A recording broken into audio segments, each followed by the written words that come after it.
All right. What is up?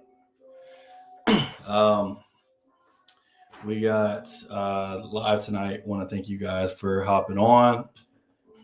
Forgive us because we are running. We're streaming on multiple different services. We're on TikTok. We're on YouTube. Yep, I'm going live on TikTok in Tia's just a going live on second. TikTok. We're on Facebook as well, and I think Instagram. Um, so if I'm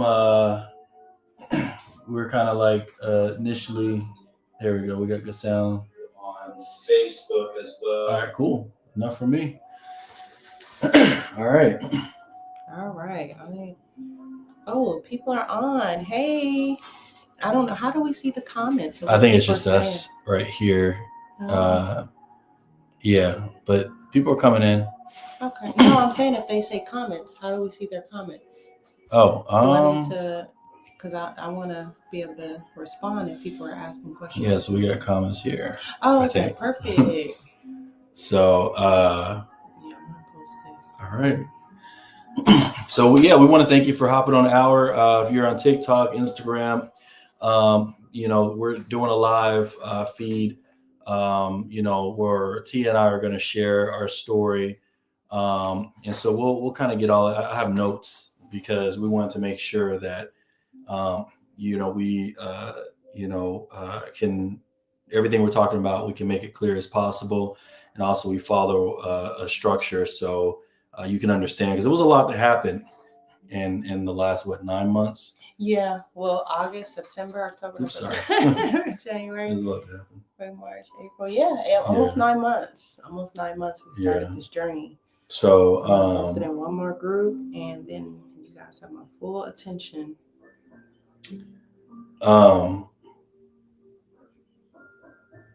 So yeah, we'll go ahead and welcome it in. So welcome.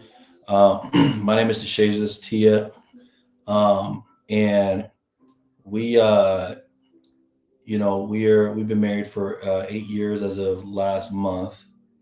We celebrated our 8-year anniversary. We have 4 beautiful children, and so I'm sure you'll understand if one of us have to get up to instruct. Since if sometimes they may.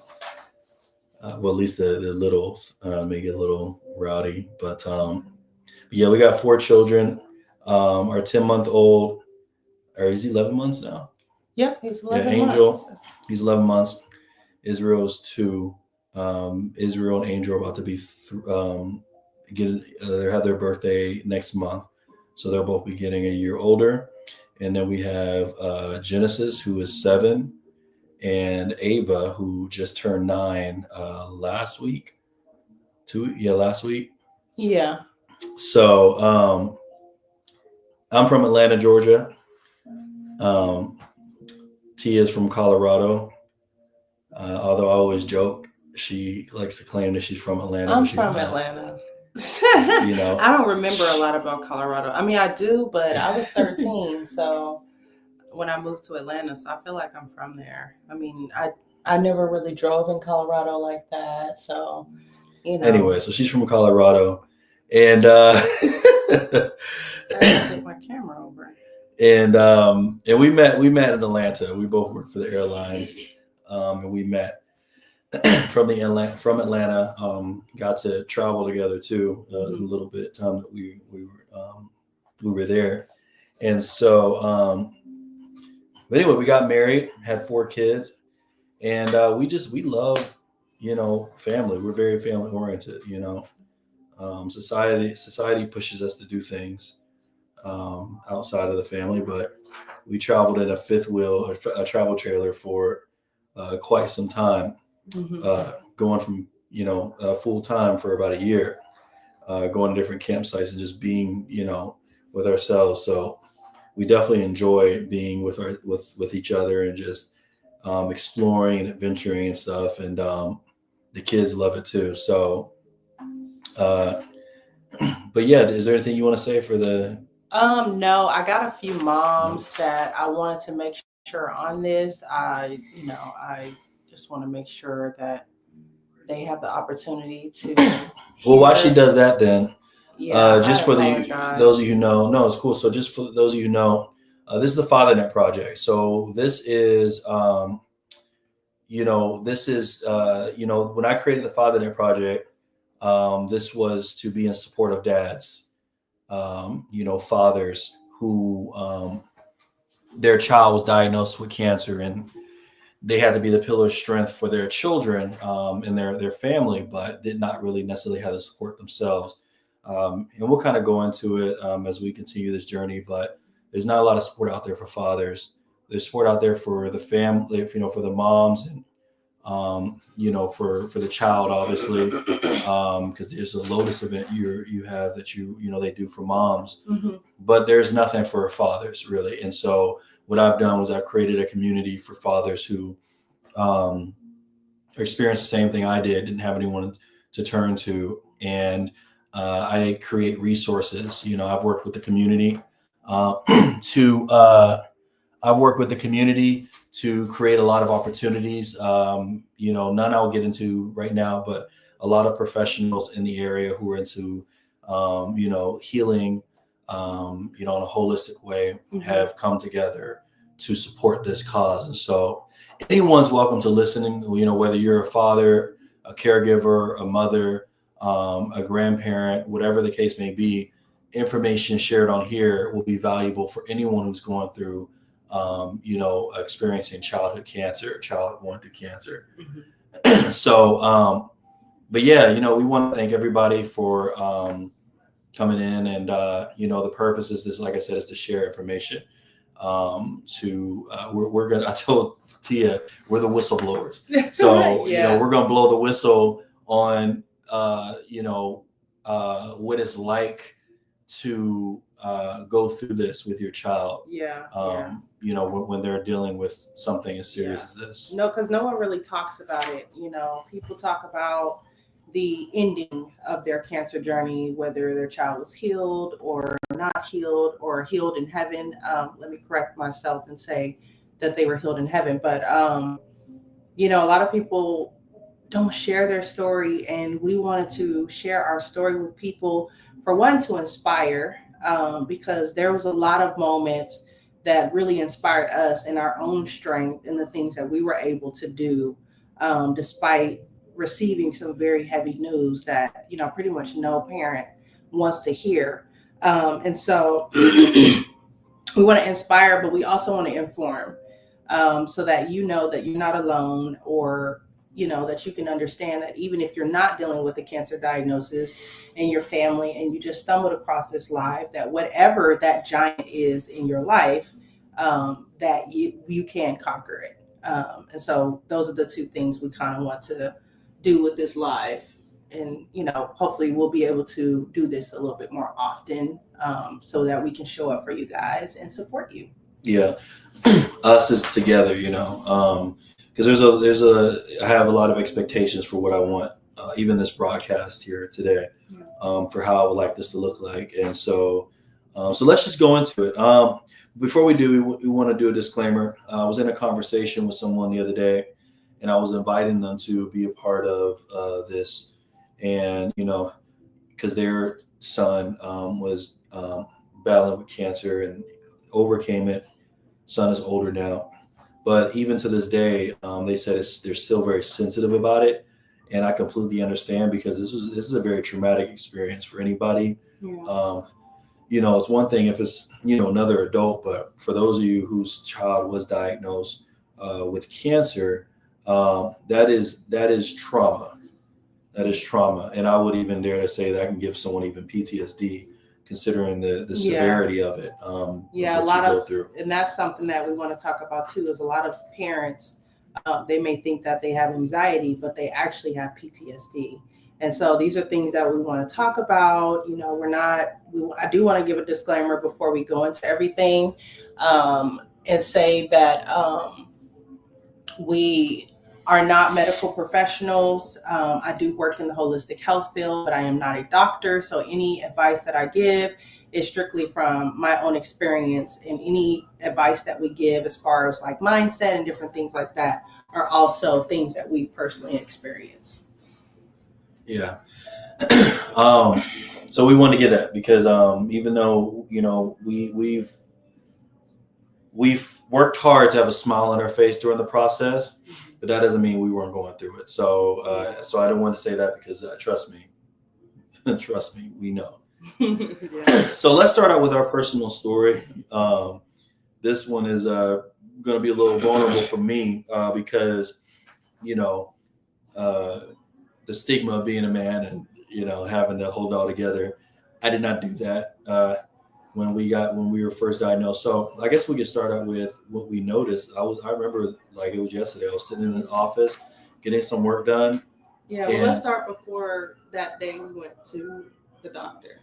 Because it started actually, we were on a trip to Georgia. Our kids were there for the summer, and we were going to pick them up from his mom's house.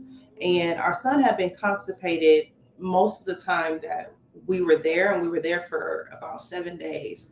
And so we thought that was really unusual. And at first, I thought, with me being, like I said, in holistic health, I just assumed that it was something to do with the climate change because even though it's similar climate, as in like Georgia's humid and Houston's also humid, I just thought climate change. Climate change. Yeah, she's very in tune now. Yeah, I'm very in tune now with everything that goes on around me. It's actually quite scary, but so I thought it was just due to the climate change. So I'm like, okay, when we get back home, he'll be regular. And then so when we got home, now it's been probably 2 weeks and he's still kind of struggling to use the restroom.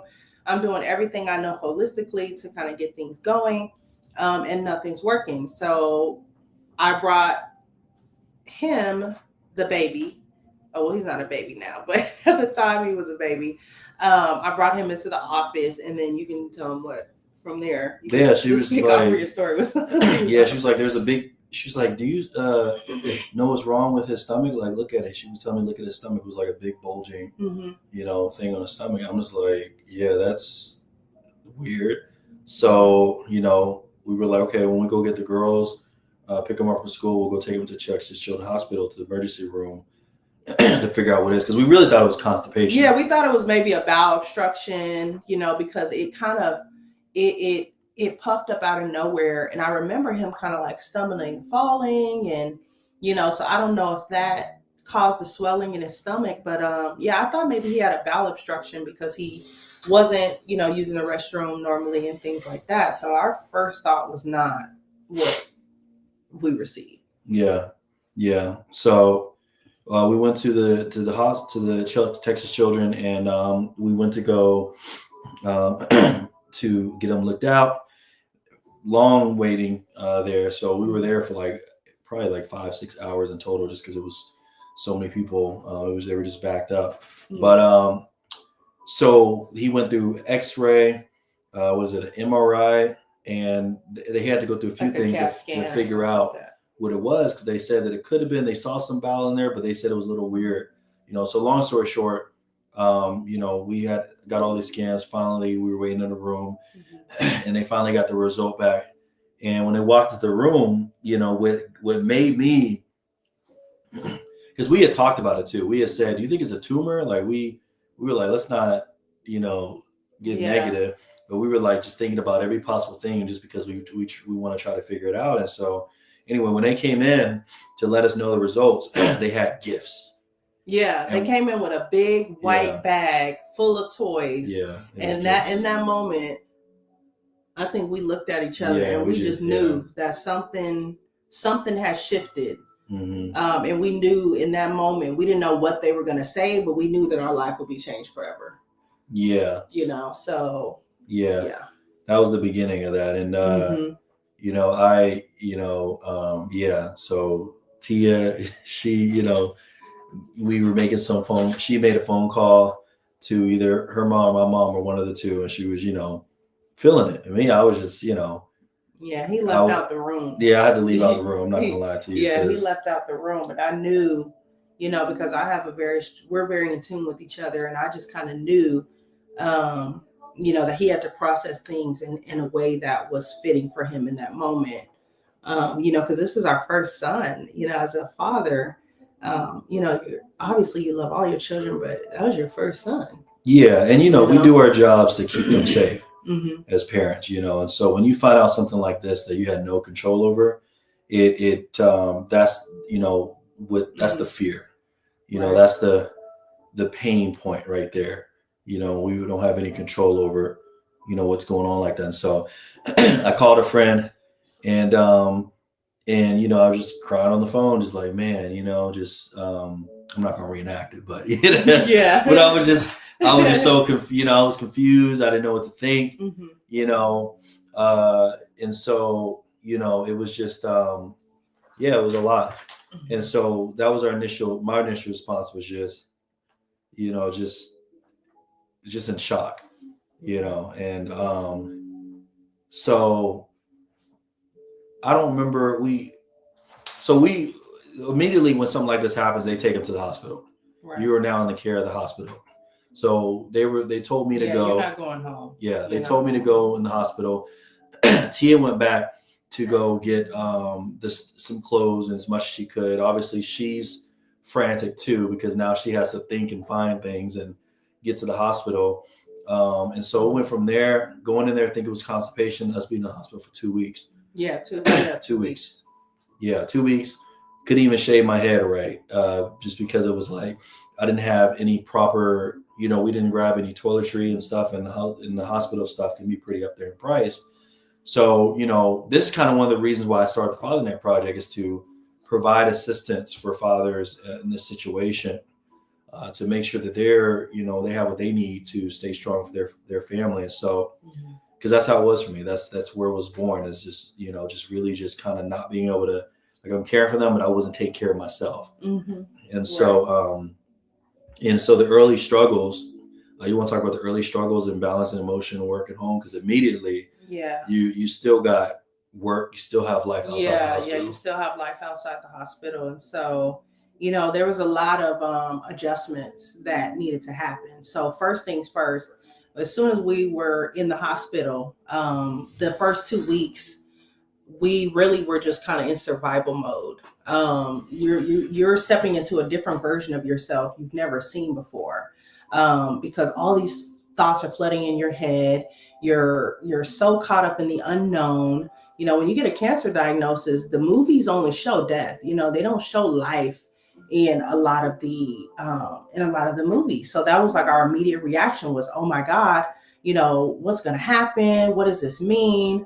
Now we'll talk about like the different odds and different things like that can affect long-term thrivability when it comes to childhood cancer. That'll probably be a whole nother thing where I can talk about the holistic health and some other things like that. But yeah, it was a lot of early struggles. We had to balance emotions. I mean, I would go to my husband sometimes and just weep and just cry because in that moment I didn't know what else to do.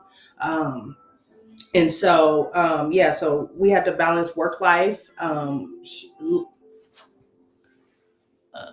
I'm sorry, I don't know who's trying to go live with me, but I'm going to have to decline this because this is not a group session, but I would love to chat with you at another date. But so yeah, okay. So balancing work. I'm still in school, and I've been in school the entire time, studying to get my certification in holistic health, and I'm also getting another certification in holistic nutrition. And so I was going through that, and it's a very fast-paced, rigorous program because it's only a year long. So I'm learning everything about diseases, and how to manage disease, how to beat disease in the body. I'm learning all of these things, and by the grace of God, I was able to start that school 4 months before my son was actually diagnosed with cancer. So that was a faith divine thing right there, and we can get into that later too. I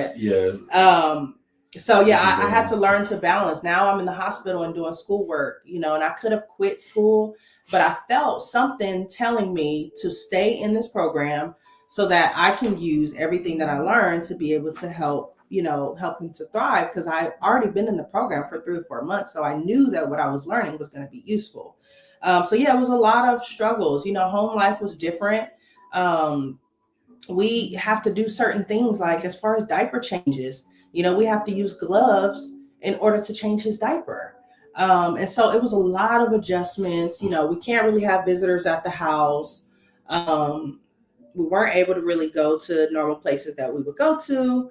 So yeah, the early struggles were definitely a lot of balancing emotions and managing expectations, you know, realizing that, you know, our life was different and stuff like that. So that was probably the longest part of it, just because I know people were there for us, you know, in the initial stages, but I don't think people really knew like what it really, you know, what it really looked like on a day to day. Yeah. And like I said, again, by the grace of God, the job I was working at was, you know, it was remote and in office, so hybrid. I was looking for the word. So that was a huge blessing to be able to do that as well. So, medical navigation is kind of like the other topic that we have on here. So learning the system, hospitals, and, you know, understanding like as little as like the fact that, you know, you can ask and request for things like if you're, you know, going to sleep, you met this one dad who was sleeping on the floor the whole time. Yeah, he was because he didn't know that he can, you know, and I didn't know either. I had this chair, and this chair was something, it was just sitting straight up, you know. Yeah. So I'm sleeping in the chair, you know, like this every night. And I think it was the last day we found out you could let it out and recline all the way back. Yeah, no one told us this, you know. Yeah. And I know it's a small thing, but it's like it's really important for both parents to get their rest, because you know you're having doctors come in and out, in and out, in and out. But yeah, so it was navigating that was a challenge, you know. I was laying with Israel, our son, for a little bit in his bed. But as he, you know, they got more in depth after surgery and stuff, and there were so many different wires, I couldn't do that anymore. So we had to navigate that, and it helped to just kind of, you know, just, you know, and I would go not explore, but I would go walking too, just to kind of help myself and get some fresh air, because you're in this hospital, you know, room just all day, every day, and the nurses aren't really gonna like tell you to leave. I mean, because their focus is the child. So you know, I had to go outside, and I had to walk, get some fresh air. We both had to trade out, constantly getting fresh air, and, you know, constantly making sure we're pouring into each other throughout everything. But the biggest part about it is really, you know, we had to advocate for our child a lot.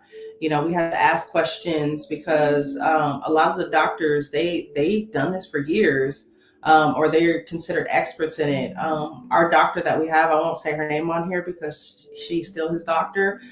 She's one of the top doctors in the nation for the specific type of cancer. So she's very busy, you know, so just, you know, constantly advocating for your child, asking questions, not being afraid to stick yourself out there, stick yourself out when you're talking to the doctors, because a lot of people get, what's it called? Like, they get vulnerable, or what's the word where you like feel inadequate to like ask questions? You know what I'm talking about?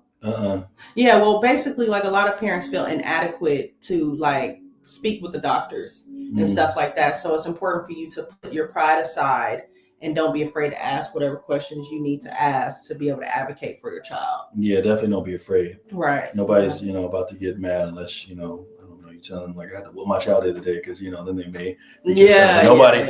Nobody's about to, you know, to do that. And so ask questions. They're expecting you to, because I mean, even the doctors after the surgery, you know, they were very surprised that we were we weren't freaking out. Is that why you were laughing?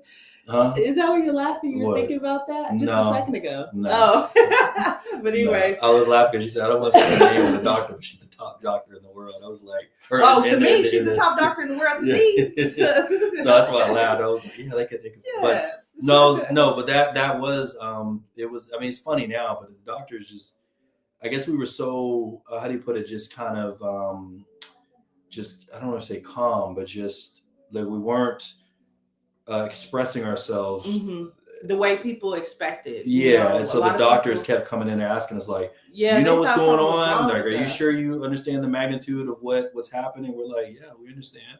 Now, we're faith believers. put that straight. So for us, faith takes, a lot of the will and a lot of things that happen in our life. And trust me, this is just one story that's happened in our life. We have, since multiple T and I have been married, we have different types of stories that would tell you why we've learned to have faith. Right. I can't wait to share the story where he caught himself on fire. It had 35% of his body in burns, so I would love to share that. But this is not the platform for that. But point is like faith was something that really so so that's just kind of like the peace we had and or the faith that we had, and is that we knew that regardless, like we were not in control of it. I remember the least control I've ever felt the whole time was when we were waiting for his surgery. He was in surgery, and I remember just pacing back and forth just because they were saying that, it's a high risk and this, that. And I don't know. I was just, and, they would say like, oh, we'll text you updates every hour. Yeah. They said we'll text you updates every hour because these are, but they stopped texting us updates. Yeah, they did. They stopped texting us for a while. So she was like, but she told me beforehand, she said, she was so sweet. Oh my gosh. Like God really held us, y'all. Yeah. He gave us some of the best people to work with when we were going through this. But anyway, she was like, don't worry, baby. If I don't text you back, it don't mean something is wrong in the surgery. It just means that maybe we're busy or I'm updating another parent, but they know that these are your children. So they're constant. Well, at least where we were, they were texting us every hour, 45 minutes to an hour to give us an update. Like, hey, he's looking great. They just did this. They just inserted this. And I don't know what none of those terminologies were, but I appreciated the updates. More than anything. Yeah. But so yeah, that was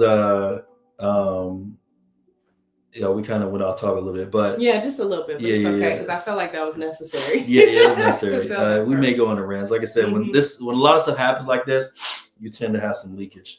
But so helpful tools and resources. I'm gonna give her all the respect on this because she's an avid researcher.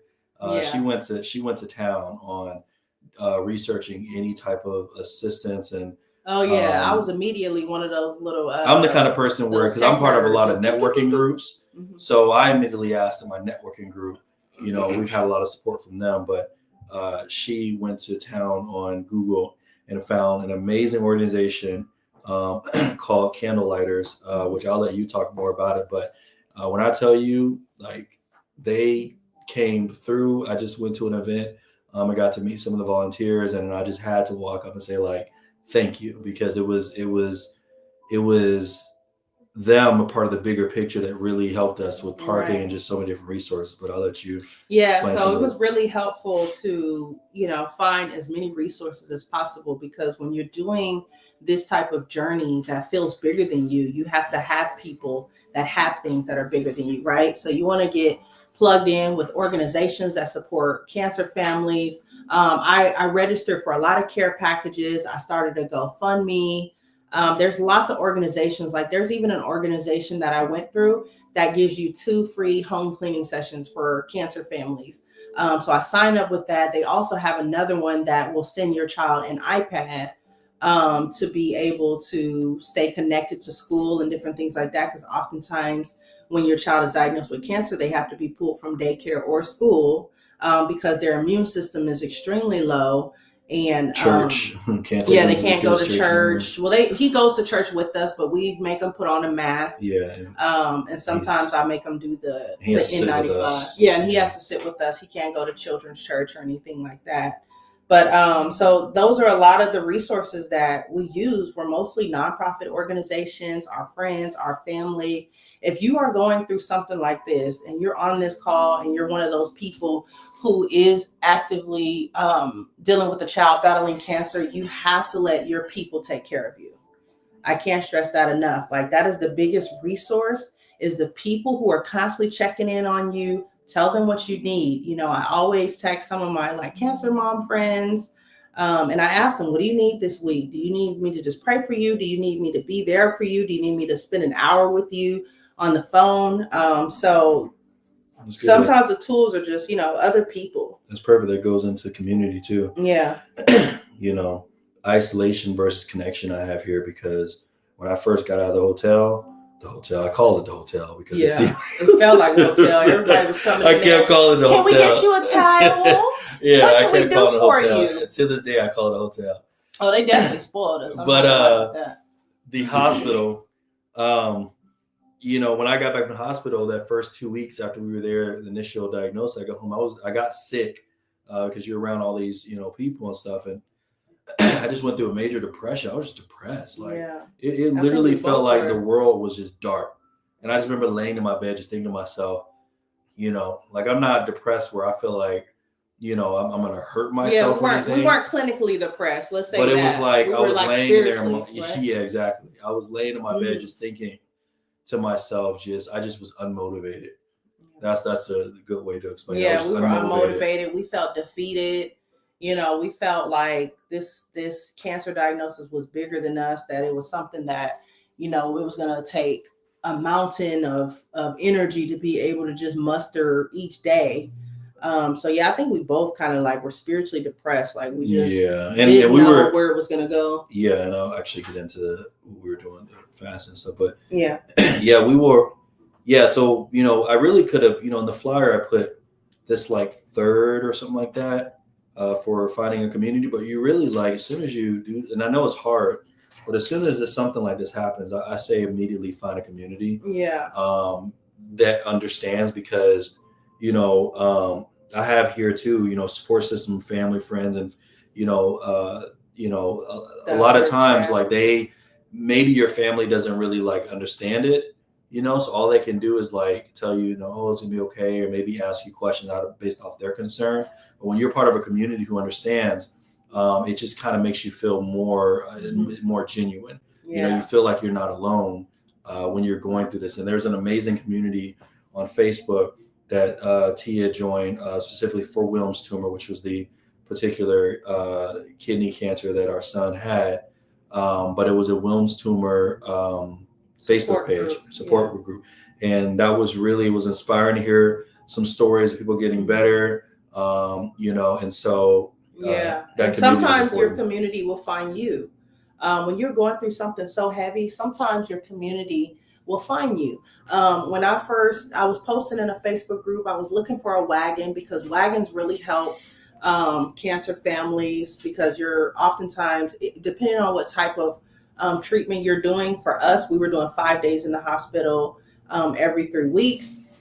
And so with that, we often had to bring toys up there. We had to bring clothes, you know, just all of the things for bringing up there for a toddler for 5 days. Sometimes they have toys at the hospital, but he likes his toys that he has at home. So I was looking for a wagon, and I told my Facebook group that I was in, that's in my local community. I was like, hey, I need a wagon. My son is dealing with this. And then one of the ladies, her daughter actually, I think she beat cancer. Yeah, she beat cancer. And so she immediately took me under her wing and started saying, hey, give me your number. I'm going to put you on game. She texted me all the information I needed to beat cancer. And I'm not talking about the physical aspect. She taught me what I needed to do spiritually, you know, to have faith, to pray, to you know, thank God in advance for healing my son. She taught me all these practical things. And so sometimes when you're going through something, your community is going to find you.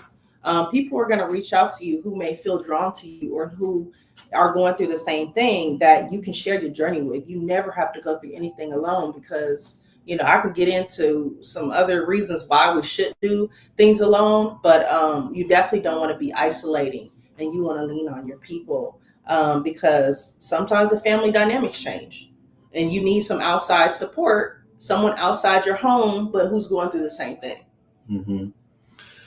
And speaking of family dynamics, you know, the marriage is obviously, for those of you who are married, you know, and we'll get into a little bit closer to our last point. But, you know, this is what you would call a spiritual attack. Yeah. And so when you're married, when you're vulnerable and put in a vulnerable situation like this leaves your emotions and your relationship vulnerable as well.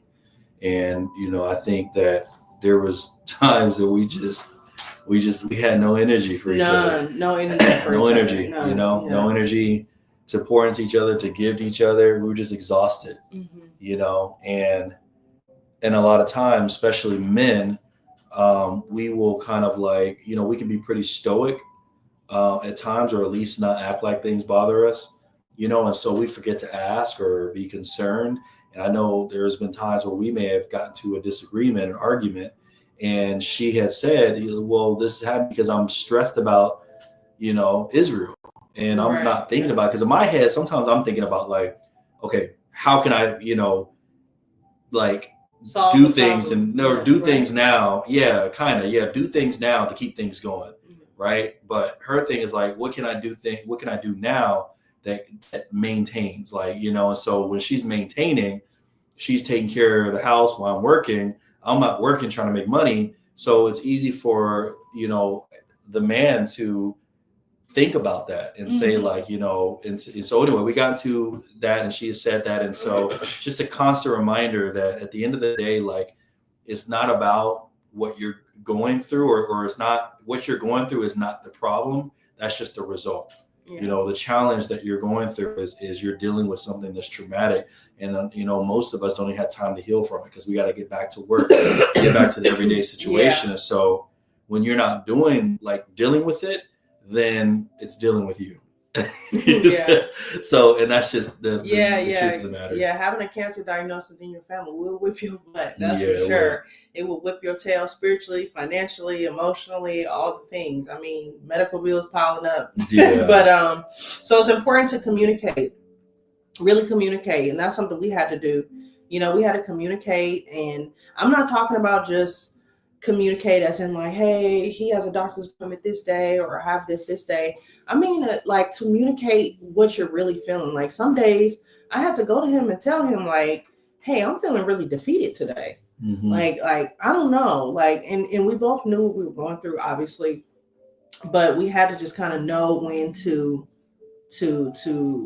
tread lightly, because it was very sensitive.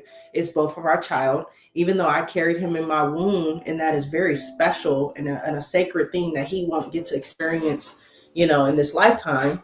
That's still his son, you know, it's still his son. And I think sometimes we don't even realize the role that a dad plays in all of this. And so I really had to check myself a lot when it came to him, because he was dealing with it too. He was dealing with the grief, the frustration, the anger, the depression, just as much as I was, you know, so that was really important.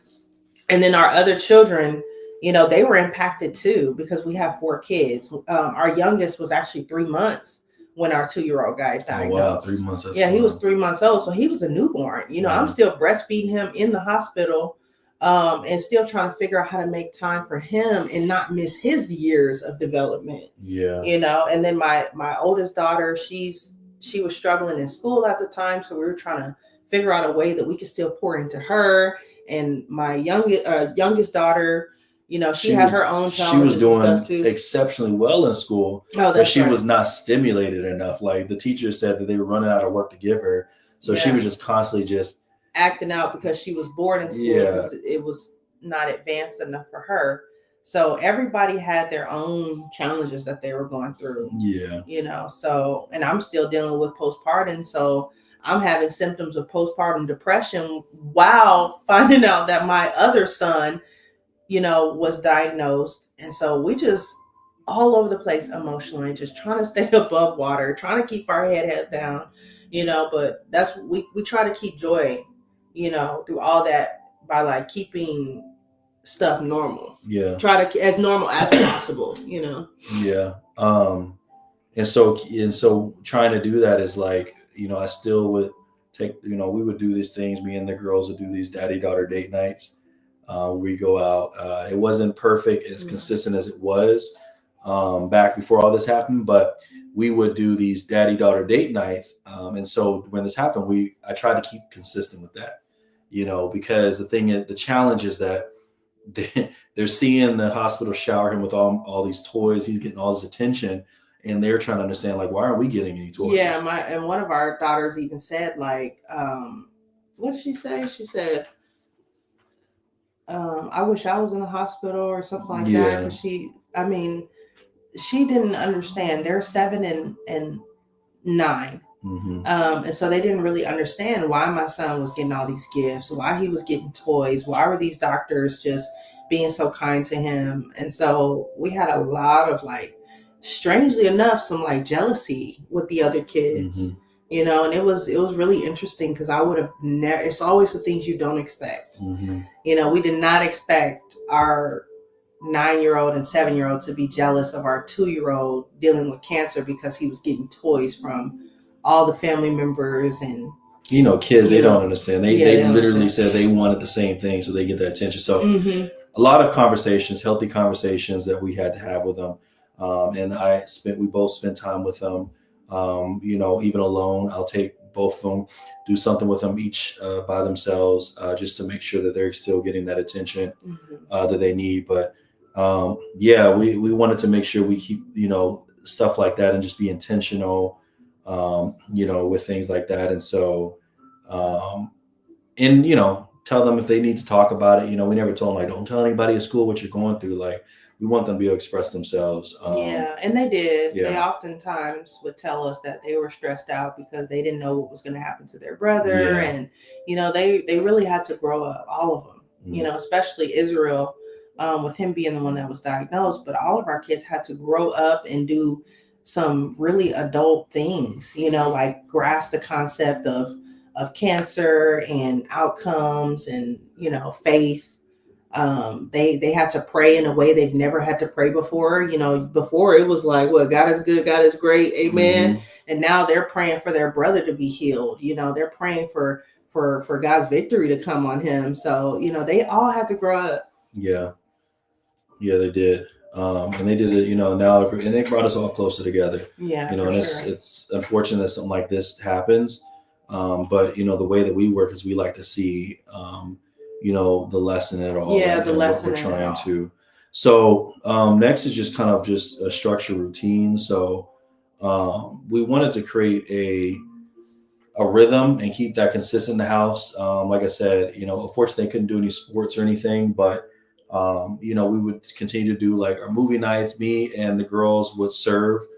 We serve with Sleep in Heavenly Peace out here in Montgomery County, Texas, often. And so I wanted to get them out to out of the house and serve and just still contribute. And so that's one thing that we wanted to continue to do. Yeah, we gotta give them purpose. Yeah. When you're going through something like this, you can't just do things the way you used to do them. You have to completely flip the script and change everything up so that you can create some type of energy, some healing energy. And so we had to serve through it. We had to tell ourselves anything that we do outside of this hospital is going to be serving somebody else, because we need to feel that we are helping and that we're making a difference. Mm-hmm. So that was really important for us. But and I've had people tell me, like, oh, you don't need to be doing, you need to be, you need to be at home. And I'm just like, but doing what? Right. Like, I'm doing what I'm doing, the praying, I'm doing the discerning ears and stuff. But at the same time, like, you've got to continue with life. Mm-hmm. There's still obligations that you have as adults. And we're no different. We were just talking about a young lady who's going through the same thing, and she's out still doing her business, still networking, still, all at, being pregnant or something, or, whatever. So yeah, well, those are two different people, but there you go. Busy. So my point exactly. Everyone, they're both everyone. And so, I didn't feel like it was any different for me. And this is before I even knew, because like I said, people are telling you to slow down, and you just know it's like, for the man, you're like, okay, well, I have to start getting things prepared, because in my head, I wanted to know that he was going to be healed. And so I was just trying to make sure that I continue to bring in the, pay bills, continue to work, till you get out there and everything like that. So, right. Yeah. And the last thing we have here is, on my point, I want to add exercise faith. Now, I have this last, but really, like, this is something that, has a lot to do, and I can even go back and read through all these and give you different answers based off this last point. But like I said before, faith was our anchor. And, now I'm going to go a little bit off now, because this is what I more so like to talk about, because this is what truly matters to me. But, mm-hmm. When we were in the hospital, there's a chapel back in Texas Children's Hospital. I went there every day to the chapel. Yeah. I went there to sit quietly. I went there to pray. I went there to meditate. I went there to block out the noise because there's a lot of noise in the hospital. Sometimes doctors are unsure based off of what the body's doing. Right. You're unsure. Your family's unsure. And so I always went to the chapel every day to just sit in silence. And we fasted too. For like 3 days or whatever. Yeah, we did for 3 days initially. Yeah, initially. But we'll talk more about that because we fasted a lot. Yeah, we did a lot of fasting. A lot. It's almost necessary. Yeah. It's necessary. Yeah. And if you're struggling with this, you probably need to fast. But we'll get to that because that's a whole segment, huh? Yeah, no, and that's pretty much what it is. That's it's speaking to someone, like we talked about community, right? We've told our church friends, I'm part of multiple different circles where where there's a pastor of a church, and they will pray for us. They prayed for us. We went to, at that time we were still trying to find what church we wanted to go to. So yeah, it was just, they asked us, or they seen our son, or, asked us like, oh, y'all need prayer for anything? We would let them know. Yeah, we let them know exactly what we needed them to pray for if people asked. Not just pray for healing, but we had to ask them to pray for the daily things. Pray that his appetite increases. Pray that he's able to eat a full meal, because he didn't eat dinner for like 2 months. Yeah. In the beginning, he didn't eat dinner for a long time. Like, he would kind of eat breakfast and lunch, but he would be more nauseous toward the end of the day, when his body was a little bit more tired and depleted from, because he's still a 2-year-old, he's still running around and playing. Yeah. But his energy was not sustaining him enough to even be able to eat food. So he didn't eat dinner for a while. Yeah. This is a, things that we can't explain. That is what I believe, that, prayer is important, which is one thing. Like I said, we talk to a nurse, they say that a lot of times dads they may not be at stage 3 like our son, but they could be stage 1. But then dads and moms are freaking out. They're cussing, dads are cussing the nurses out. And so when we didn't do that, the doctors were very confused. Yeah, because we were kind of like how we are now. We were still the same. We just knew going from the beginning, we just knew that if we were going to beat this, we had to do everything. We had to use every ounce of power, of love, of healing that we had in us. And we knew that we couldn't do that from a place of fear. Yeah. Because fear and faith can't stand in the same home. We could not have any fear going into it. So we already nipped that in the bud right off. Like, all right, we're not going to be scared. We're going to have faith. That's it. You have to decide. So we had to decide to have faith. And then also to, that was pretty much it. And let me explain something, because I know there may be people, listeners, like, you may not believe in God. This may not be in the forefront of your mind. And so let me just let you know our experience. One thing that I prayed for is, I prayed because despite of what people feel about like the medical system, there are good people who work in the medical system. Yeah. People who truly want to help. People. Yeah. Especially Texas Children go through a rigorous process and how they hire. There's people who truly love what they do and love kids. And so my prayer was that God would tailor a team, the perfect team, to help our son. And he did. Yeah. Even before we started praying, because we had just got to Texas and all this happened. We were in Phoenix. Here. Yeah. And Phoenix was not on the top of the list of Texas children, of children's hospitals. And so we happened to be in the town of like where the top hospital was, with the top doctors, the top radiation specialists. It just, everything just happened, and just, effortlessly, and when you can't explain, then, there sometimes they would get surprised, like, oh, he's doing so well. They would always say it's a lot, what was going to happen would, be a lot worse than what it did. And when it wasn't as bad as it was, then they were, and so a lot of times when people say like, oh, pray, have faith, they don't really explain. And they give them an example what that looks like. What to do, the practical stuff. Right. And so anything that happens in the physical has to happen in the spiritual first. And so, when we prayed and we did that, literally things start coming together, and matter of fact, the surgeon that did that did his surgery. Oh man, that's beautiful. Story. Again, if I know some people don't believe it, but I'm just saying, if you just choose to open your eyes, you can't make it up. He wasn't supposed to get seen until like Monday because they were all gone on the weekend, and so, and then what we were going through with Israel, like they had already started doing some work on him, so he was in pain, screaming every night. It was hard for us to see. Oh my gosh! And so they weren't supposed to see him until Monday. But Monday morning or Saturday night or whatever. Yeah, Saturday or Sunday morning, I think. Sunday morning out of all days, the top surgeon in the hospital came to work. And he said he hadn't worked a Sunday in like 9 years. Mm-hmm. He just decided that he was going to come into work today and look at the cases. And he said, I picked up your son's case. And he said, I would like to take him into surgery today. Because he wanted to for one, just come to work randomly. So it's like when you're going through something like this, like God would literally orchestrate a plan, but you have to ask him to help you. Mm-hmm. It's not just going to happen automatically. You have to ask for his help. And you have to see it. And you have to see and believe that when you ask, he will show up. At least just a little bit. Yeah, at least a little bit. Because everyone, even we doubt, Yeah, and like I said, we've been through it where God has built our faith, but even then it's like, there were some moments where we felt the promise that he was going to be okay. And even we doubted that, So I want to share one more thing with you to kind of like close it out. Let me grab this. The fasting part. This is the most important part. Yeah, this is the most important part. So, so this is what I teach people because it worked for us every time.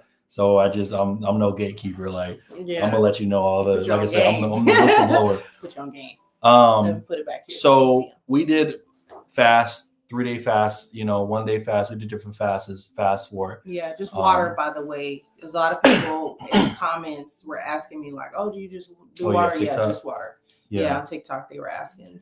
So, but I had I have a motorcycle ministry out here in Texas, and my VP said that he was like, yo, we need to fast. Like I said, okay, cool, I'm down.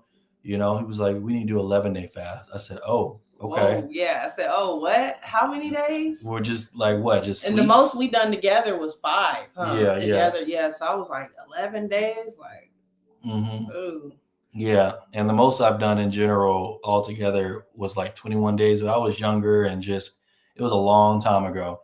And now I'm 33. So, anyway, so he was like 11-day fast. I was like, okay. So we started January 1st. And this is the prayer that I prayed on the fast. So well, let me talk before you get into the prayer. Can I talk about why it's important to do a petition, or do you want to talk about that afterward? So this is a petition. And when you're fasting and you're praying for something, you want to create a petition, create something that's a request, not any demand from God, but as a request based off of his scripture and his word and his promises. Yeah. So you have to back it up with scripture to say why you need him to do the thing that you need him to do. Because if your heart posture is right and you're doing it in good faith, you're not doing it out of fear, then he will see you. But that does not mean that you will get healed. He may still say no because he has a different plan for your life. But you have to boldly go to the throne with grace and say, Lord, I request this from you because in your word it says blank, blank, blank, blank, blank. And so we're going to talk about what we petition the Lord for and what we ask for. And there's many scriptures that you can look at. Just go on Google and type in petition the Lord scriptures, and it'll show you all the different instances when people fasted and petitioned the Lord for something. I can think of one off the top of my head. Esther, she needed to save her people, and she fasted for 3 days and then went back to the king and asked to save her people, and her people were saved because of her faith. So you can look more into the biblical stuff, because we're not biblical teachers or anything like that.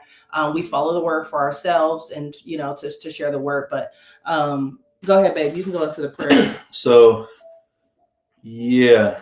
So, and we had multiple sections. We did, we had some prayers on marriages, on on our marriage, health, children. self-care, and lifestyle. I had some stuff on my nonprofit organization, my motorcycle ministry, different things. But we had also one on children, and one of the ones we had was, and I'll read it out.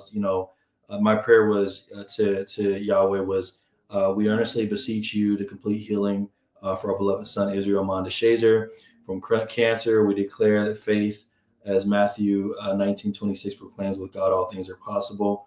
And Lord, we trust in your divine healing power and declare Israel to be cleanly healed and free from affliction. And I ask, when we review the results of the next scan, the cancer will be gone. And let me tell you, when we reviewed the results of the next scan, the cancer was gone. Yeah, it was gone. It was gone. And like I said, it's, there are people who are like, oh, well, doctors did their thing. Okay, great. But at the same time, sometimes medicine is not enough. When you're dealing with cancer, you have to fight it holistically. Yeah. And I'm not talking about as in the supplements and all those different things, because that's a conversation for another day to talk about how to support the body when going through cancer. But you have to fight holistically, means in the mind, in the body, and in the spirit. You cannot do something like beat cancer without doing the mind, the body, and the spirit. You have to be able to manage fighting in all three ways. And when people pray, and here's where I'll end with this important thing, because I don't want to get too deep tonight. Yeah. But the thing is, when we pray, a lot of times people pray, and some people receive their prayers answered, get healing, and some people don't. Matter of fact, it can get worse. And the reason a lot of times that I strongly feel like, and I believe, is that a lot of times we're praying for healing, something that is happening to us, something that is allowed to happen to us. But the problem is we're not understanding why it's happening. Mm-hmm. Then a lot of times we won't receive the answer or the prayer request answered in the way we want it to. Right. And the biggest thing of anytime something that's ever bad happened to us, like I said, we've had a lot of interesting things that, our story is very interesting. We would always ask, what am I supposed to see in this moment? Right. And a lot of people would think, on the surface level of like, oh, I need to be learning how to, to just appreciate life. And, we all need to do that. But there may be something deeper that you need to see as a parent, because it's about the child, but it's also more so about you and what you need to see. And right. what attention you need to do. And we learn so much about ourselves throughout this process. So much. Because this affects everybody. And I know it's about the person going through it, the child going through it. I completely understand that. But everybody plays a role. We're all part of the same story. Mm-hmm. And if someone's going through something and we're just looking at it as like them going through something and not how it's affecting everybody, what is everybody's experience? What are we all observing? What are we all learning from this? Because our older kids, we had an opportunity to teach them things in a way that we never would have been able to teach them before. Mm-hmm. Based off of this. They were able to see things differently. So it affected them. It affected us as parents in our relationship. We had to be stronger. We had to be more close, communicate better. We had to lean on each other more. Mm-hmm. So when anyone goes, I went through an accident, and I was, multiple times in our marriage, everyone was affected, and they had to figure out how to work without me when I was, not able to walk.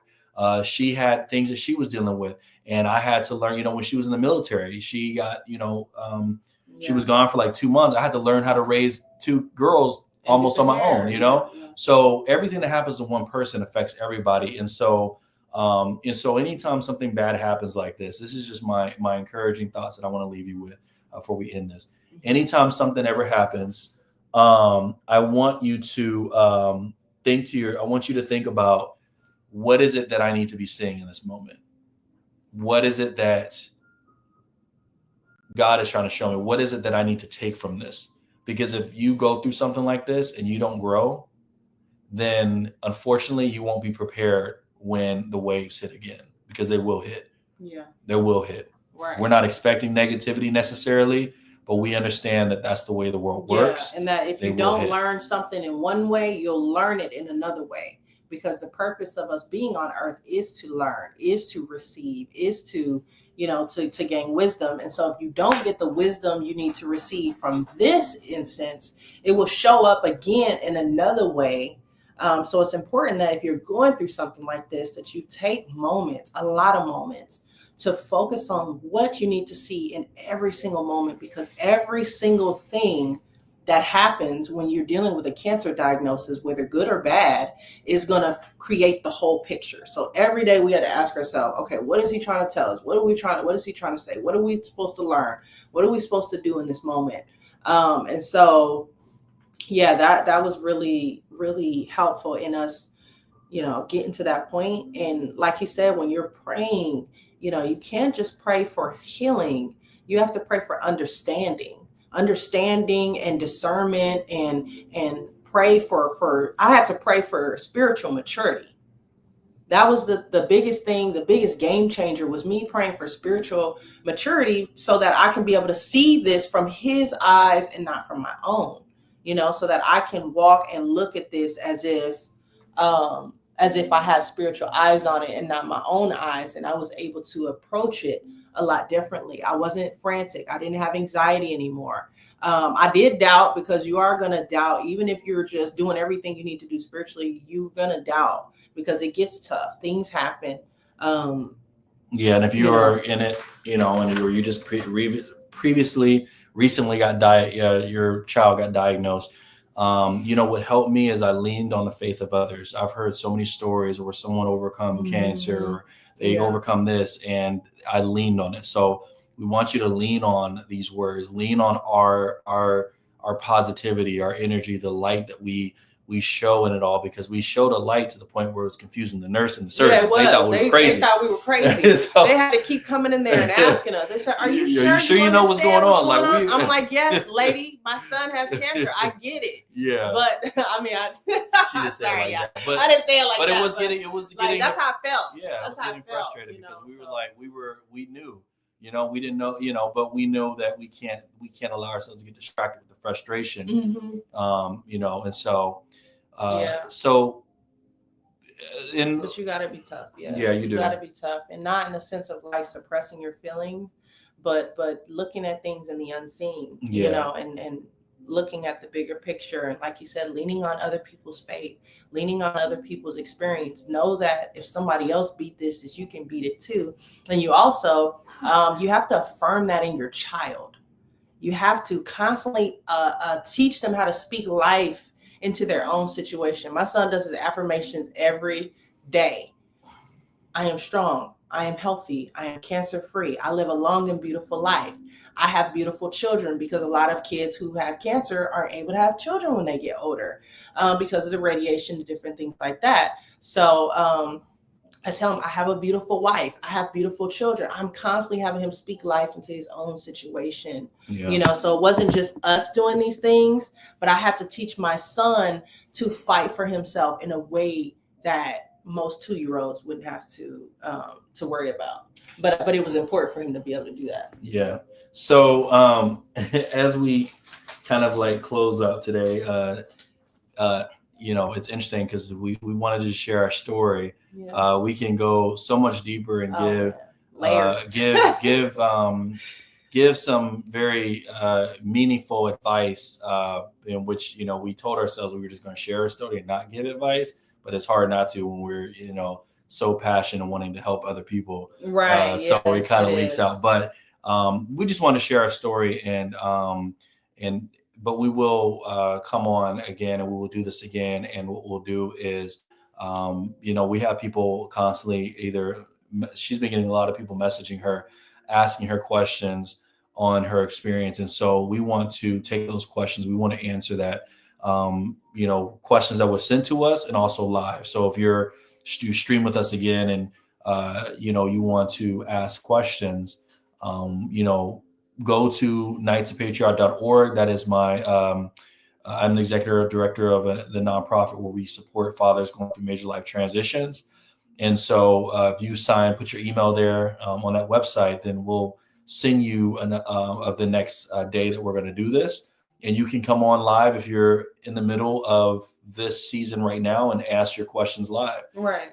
So a mix between questions that we get and questions we get live. We want to do that. Like I said, it's hard for us not to, because we said we're just going to share our story. Yeah. But sometimes we just sometimes us sharing our story will lead to like a action step that we feel like just because it's if you never see us again, we want to give you what's on our hearts, because we want to help. We really do, because I won't go too deep into it, but in some of the groups, people are struggling. They're whether they're in a worse situation or not as a worse situation, people are having a hard time with being positive. And I'm gonna tell you right now, they say that the how do you put this? The success rate of treatment for Wilms tumor is a lot better when they're younger than when they're older. There's no actual facts to show why that is, but in my spirit, I strongly feel like if we know, and especially what we know about cancer and what stress does on the body, kids are so vibrant. They bounce back quick. The younger they are. The younger they are, and so a lot of people in the communities believe that has a lot to do with this. Is your attitude and your energy towards your mindset. And your mindset. So as parents, we have to at least take the lead. The last time I was in the hospital doing our week stay, there was a couple next door arguing so bad. Mm-hmm. I mean, I had to peek outside, and the nurse was like, "You okay?" I said, "I am." You know what I'm saying? But I just want you to make sure they are, because it was really bad. And the kid was in there too, So it's stuff like this that we have to just be mindful of, is that, we can't allow ourselves to fall into the trap of being negative and not having that positivity, because they feed off of us, our children. Yeah, they do. They feed off your energy. And even, let me not even get into it. Yeah, so even if you're not saying anything, but in your heart, you're feeling anxiety, your kids feel that. Yeah. And this is for somebody. And I'm not even talking, even if you're on this, but you don't have a cancer diagnosis in your family, your kids feel your anxiety. When they come up to you and they hug you, they feel your anxiety. So you have to figure out a way to not necessarily suppress that, but to challenge that, and constantly say, okay, in this moment, this is happening, not whatever anxiety you have in your heart. But like I said, we can get into that another time, because y'all know we can go in. We can go in and give you all the gems. So, if you guys are in the Texas area, the Houston area, and you, like I said, you're needing that way to therapy doesn't work, you can't afford therapy, whatever the case may be, like I said, get in contact with me, shoot me a message, because I have a lot of resources out here that is very helpful in allowing yourself to release. And that's the biggest thing, is releasing, not holding on to that. So other than that, Knights of Patriarch, www.knightsofpatriarch.org. Go ahead and sign up for our email list so you can get the information when we do this again. I want to thank you so much for hopping on. I think I got a message from somebody who is part of Candlelighters as well. And this person, such a great person I got to meet. And like I said, I always like to thank everybody who's part of such these amazing organizations: Candlelighters, Lily's Toy Box, Sunshine Kids, Addis Faith, Iris Foundation, so many foundations. The Kid Cancer Soccer Club. Yeah.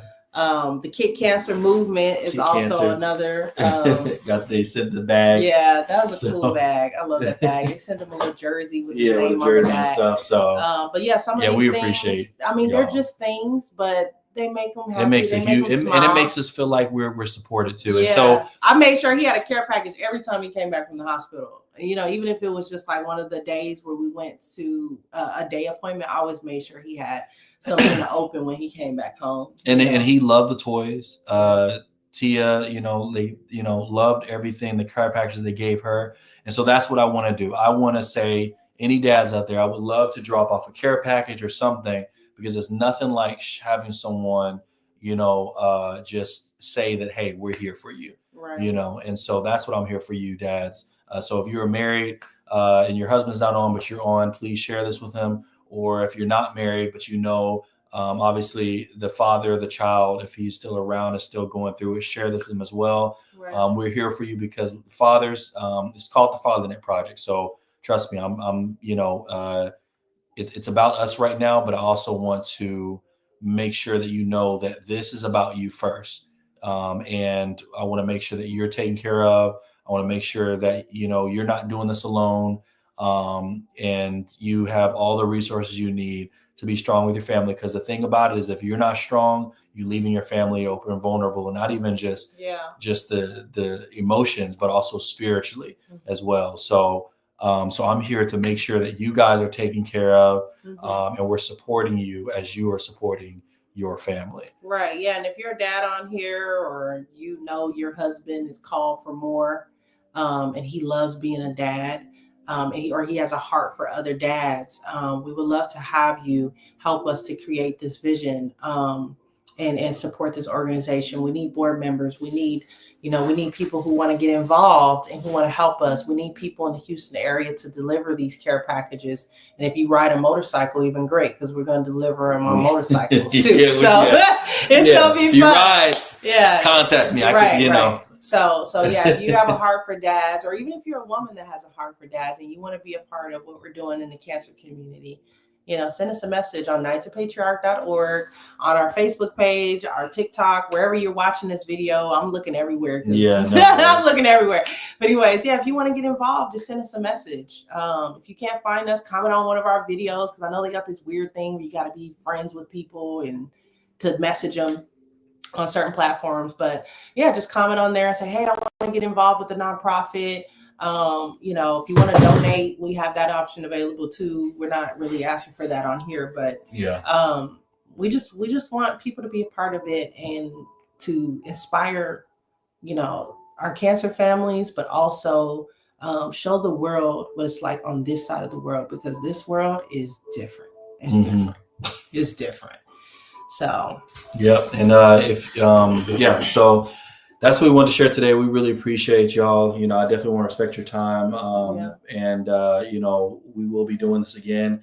And just a side note, I've already started speaking with people. I will have guests come on. I will have people who have, they're professionals, experts in the field. My wife, she can talk all day about the things that she's done for her son during this process. Because even the doctors were surprised at how well he was doing, but that was all because of what she was doing.